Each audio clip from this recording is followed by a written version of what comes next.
नमस्कार मैत्रिणींनो, आज आपण जाणून घेणार आहोत देव माणूस या मालिकेमधील लाली हिच्या खऱ्या आयुष्याविषयीची माहिती। तर लालीचं खरं नाव सोनम म्हसवेकर आहे। तिचा जन्म 18 ऑक्टोबर 1997 रोजी झाला। सोनमचा जन्म महाराष्ट्रातील पुणे शहरात झाला, जे शहर महाराष्ट्राचे सांस्कृतिक आणि शैक्षणिक केंद्र म्हणून ओळखले जाते। त्याचबरोबर तिचे शालेय शिक्षण सावित्रीबाई फुले पुणे विद्यापीठ येथे झाले आहे। सोनम तिच्या खऱ्या आयुष्यामध्ये अजूनही अविवाहित आहे। जाणून घेऊया तिच्या करिअर विषयीची माहिती।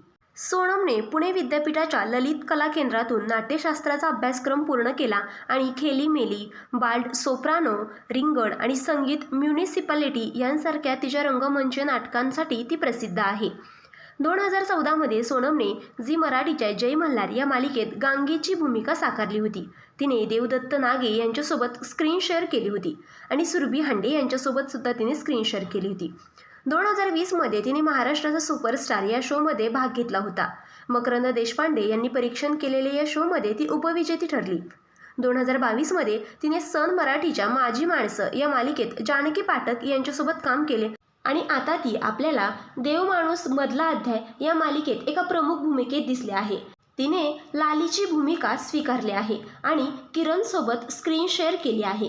ती झी मराठीवरील 20 कोमट तर 21 जोमा या शोमध्येही दिसली होती। तर अशी होती तिच्या करिअर विषयीची माहिती। इंस्टाग्राम अकाउंटवर सोनमचे 17,000 इतके फॉलोअर्स आहेत। मालिकेमध्ये काम करण्यासाठी ती एका एपिसोडचे अंदाजे 17 ते 20,000 इतके मानधन घेते। तर मैत्रिणींनो, तुम्हाला सुद्धा देव माणूस मधला अध्याय या मालिकेमधील लालीची भूमिका आवडते का आणि तुम्हाला सुद्धा तिचा अभिनय आवडतो का? आम्हाला कमेंट करून नक्कीच सांगा। आणि अशाच नवनवीन मालिका विश्वातील अभिनेत्रींच्या बायोग्राफी जाणून घेण्यासाठी आपल्या चॅनेलला आत्ताच सबस्क्राईब करा। व्हिडिओ पाहिल्याबद्दल धन्यवाद।